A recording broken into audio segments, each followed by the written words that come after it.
ஆமா. அதே மாதிரி நெறைய டெக்னாலஜிஸ் அந்த டைம் வந்து மும்பை எக்ஸ்பிரஸ்னு ஒரு படம் ஒண்ணு வந்துச்சு. மும்பை எக்ஸ்பிரஸ் வர்றதுக்கு முன்னாடி, மும்பை எக்ஸ்பிரஸ் வர்றதுக்கு அப்புறம், நீங்க வந்து சமகாலத்துல வந்த பாலிவுட் மூவிஸையும் தமிழையும் எடுத்து பாருங்க. எந்த வருஷம் வேணா நீங்க கம்பேர் பண்ணலாம். இன்னைக்கு இன்னைக்கு கதை வேற.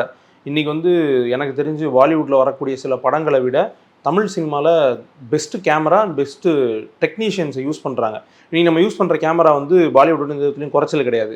ஆனா நீங்க கொஞ்சம் 2000க்கு முன்னாடியோ, இல்ல 2005 இந்த மும்பை எக்ஸ்பிரஸ்க்கு முன்னாடிலாம் நீங்க எடுத்துக்கிட்டீங்க அப்படின்னா, பாலிவுட்டுடைய பிக்சர் குவாலிட்டியும், தமிழ் சினிமாவோட பிக்சர் குவாலிட்டியும் டோட்டலா வேற மாரி இருக்கும்.